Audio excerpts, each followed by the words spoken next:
Alright, now I've got 104 stitches on the needles. There are 56 on each side, and it's getting to be a little bit too much to work in magic loop. So I'm going to go ahead and transfer these onto 24-inch cables.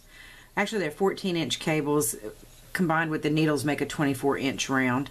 And these, I'm sorry, I think I misspoke earlier and said that we were putting these on 30-inch cables or 40-inch total size, but actually it's 47 inches total. So there's probably an easier way to do this, but this is the way that I've been doing it. I go ahead and put some stoppers on the end of my needles, and then I bunch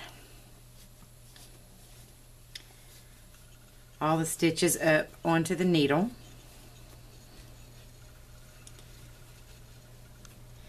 Now if you had, which I don't have, some more than one set of interchangeable needles, you wouldn't have to go through this process, but I only own the one set. So in order to change to a different size, I have to actually take the cable off the needle, and it can be a bit of a process, but it's just so much easier to start this project on magic loop.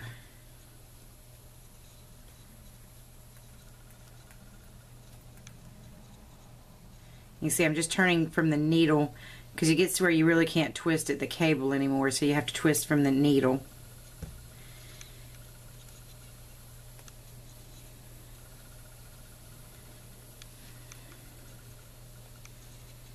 And trying to do this and stay in the camera view is a bit of a challenge.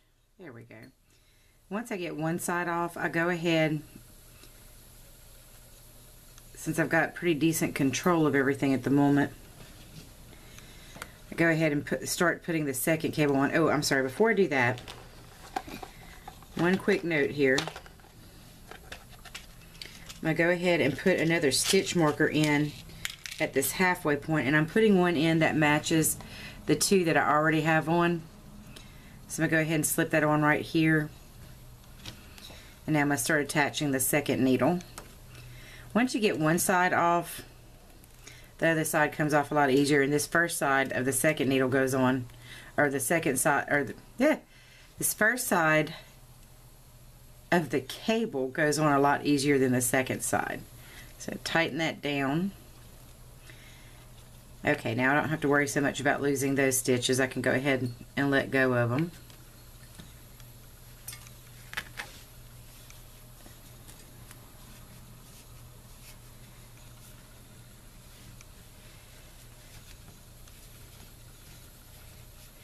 And also, you don't have to have interchangeable needles for this. If you just have needles, size 7 needles in a 47-inch size and a 24-inch size, then you're golden. You could also probably get away with 16-inch when you go to this part.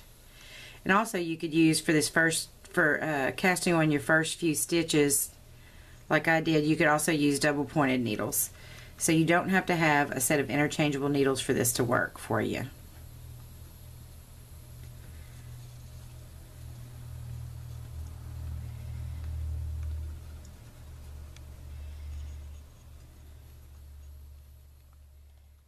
I can see my stitch marker flew off. Let's go ahead and slip that back on the needle.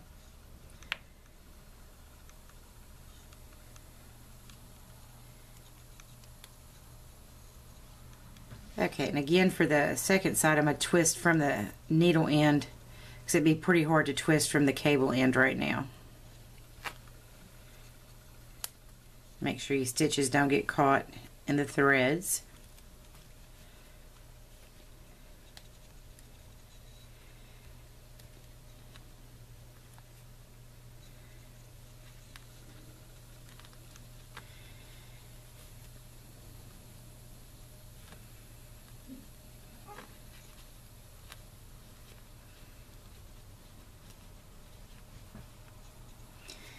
Okay, now I'm ready to tighten it with the key.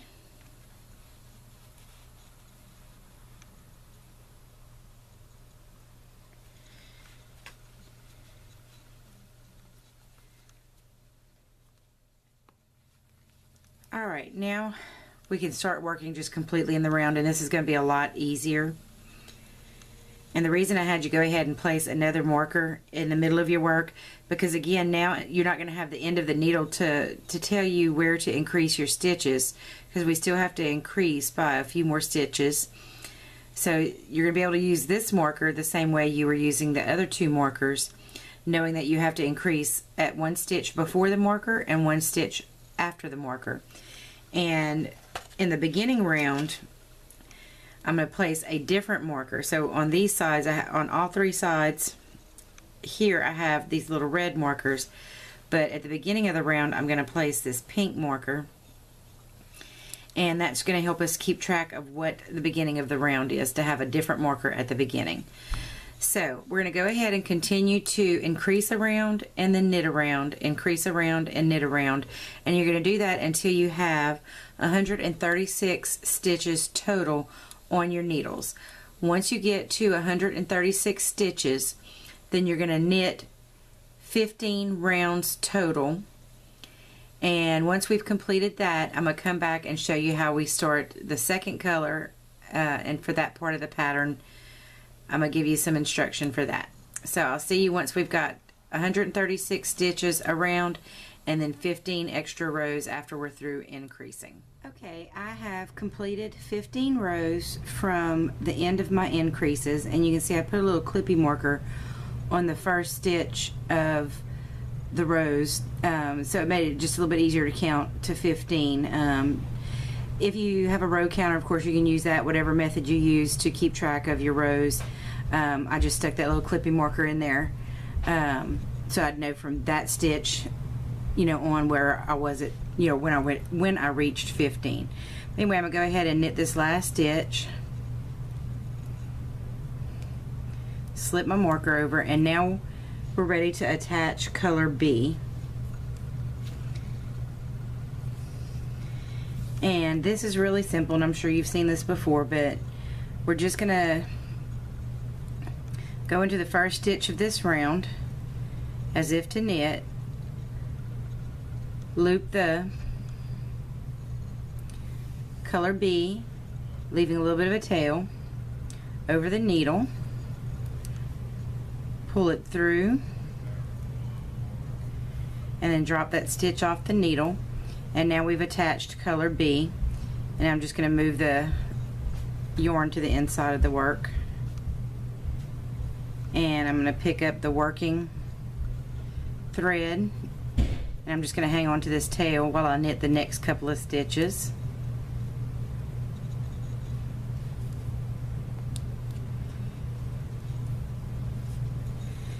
And we're going to knit 2 rounds in color B, and then 1 round in color A, and then 2 rounds in color B, and so forth until we've repeated that 4 times. And then you're going to just be knitting in color B only. I want to say it's for 20 rounds, but just check the pattern, and you're going to knit a round solid in color B for the number of rounds specified on the panel. And after I've knit this round, I'm going to show you, I don't cut the blue thread after I've done the 2 rounds of color B and 1 round of color A and so forth. I don't cut color A while I'm knitting the solid rows of color B. I just carry the yarn up the work, and the way I do that, and we're just going to pretend that this is my working yarn, and this is coming up the work. So when I get to the beginning of the round, I just simply give the 2 yarns a twist,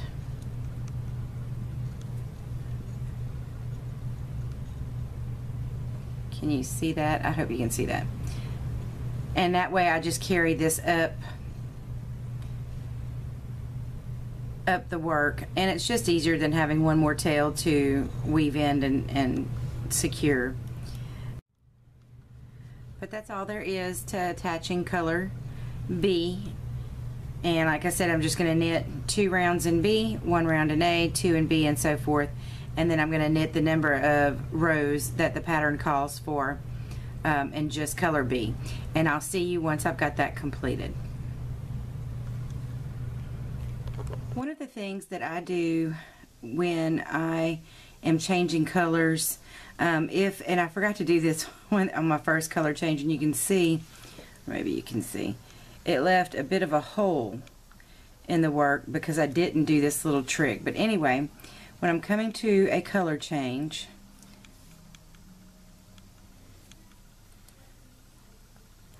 what I'll do is take both colors in the working yarn, and in that first stitch I'll knit both colors together through the first stitch, and then just continue in the stitch that I'm going to be working in that round.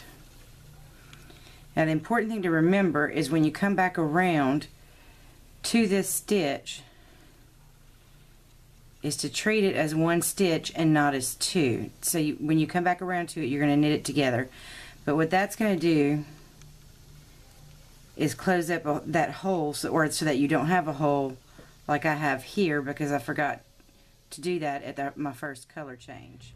Okay, I have finished knitting my 20 rows around, and now I'm ready to start transitioning back into color A. So we started with color A, which in my case is the blue, and then I transitioned into color B, and then I knitted 20 rounds in color B, and now I'm going to transition back to color A. And I just wanted to show you how I carried the thread, the blue thread, just up my work rather than cutting it off and having to weave in that end. And I'm just about through with that. I could probably get another 2 or 3 rounds out of this, and then I'm going to have to attach another ball of yarn, and when I get to that point I'll show you how we do that. But anyway, just like we did before, I'm going to finish knitting this round. I did leave my place markers in, by the way, as I was knitting this, because it's going to help with our count when we get ready to do the handles. So I've just carried them up the work too. So I'm going to knit this last stitch in the round, slip my marker, and then like we did, or I did down here, I'm going to take both yarns and knit them together to get the blue started. And now I'm going to work only with the blue.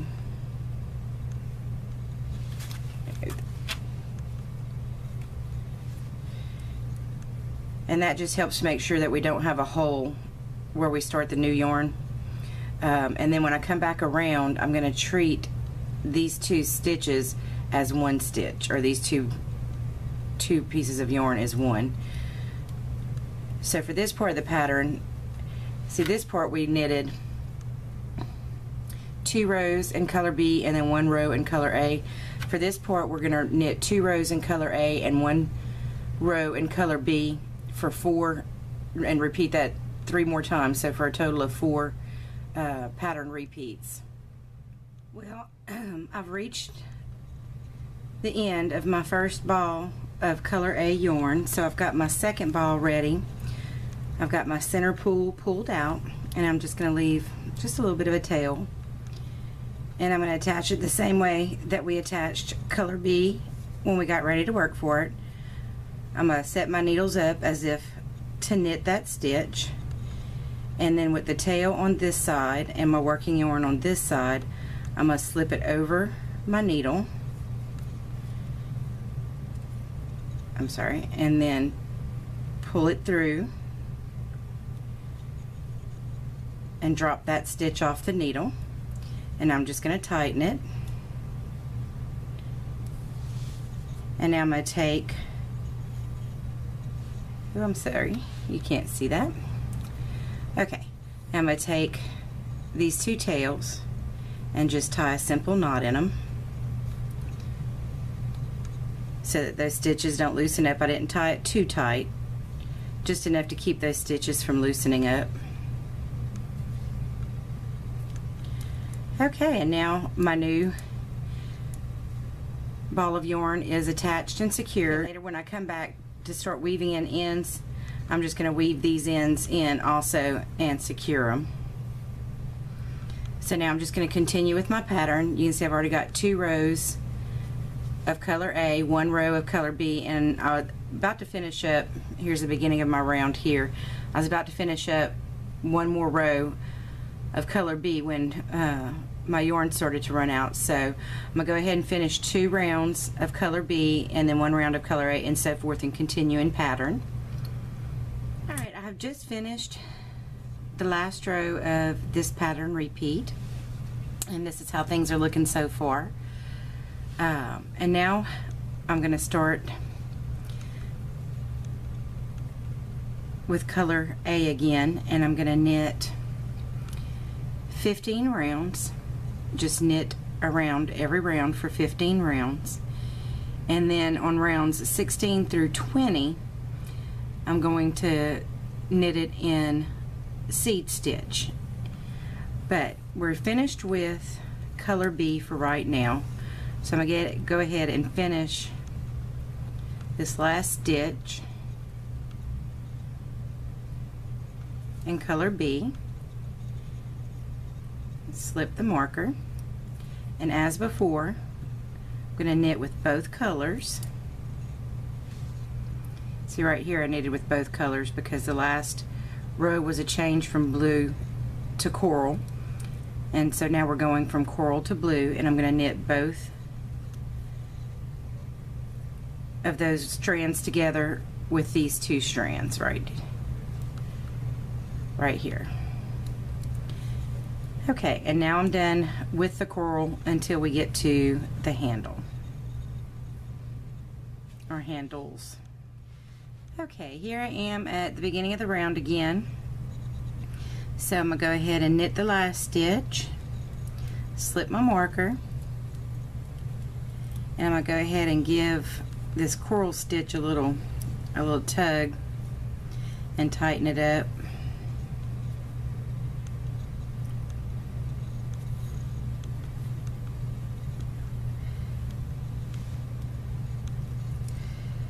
Okay, and then I'm going to knit those 2 together, and now I'm done. I don't need to keep the coral yarn attached anymore, so I'm going to go ahead and snip it off. I'm going to go ahead and tie a simple knot here to keep that coral stitch from loosening up again.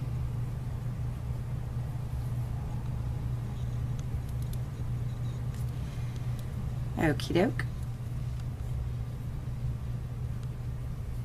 And again we'll weave that end. I'm sorry, I hope you could see that. Tell you, it's really hard to remember to stay in focus of the camera while doing this. So now I'm just going to continue to knit. The number of rows is called for in the pattern.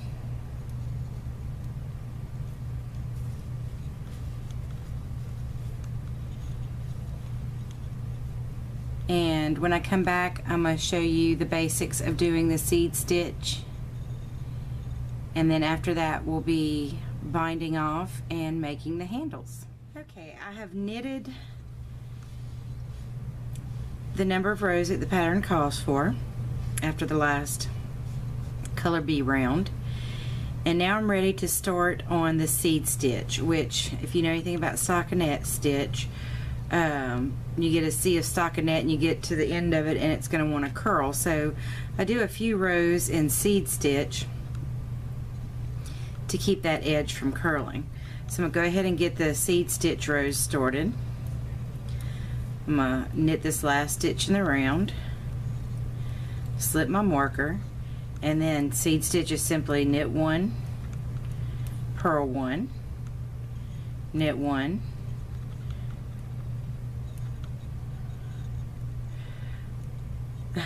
purl 1. I took my eyes off my knitting for a minute to look at the camera, and I had trouble getting back on track. So we're going to knit 1, purl 1, knit 1, purl 1, and just continue on in that pattern all the way around. Okay, I'm just finishing up my first round of seed stitch, and I'm going to go ahead and purl the last stitch, slip my marker, and now if this was ribbing, then we would knit the knits and purl the purls, but since this is seed stitch, we're going to purl the knits and knit the purls. So I'm going to see if I can zoom in just a little bit more so you can see it a little clearer.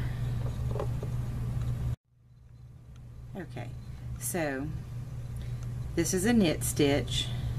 You can see next to it is a purl stitch because we have the bump that faces us. But this is a knit stitch because you can see the bump is on the opposite side. Oh, sorry, on the opposite side. So we're going to purl this knit stitch and knit this purl stitch. Purl and knit.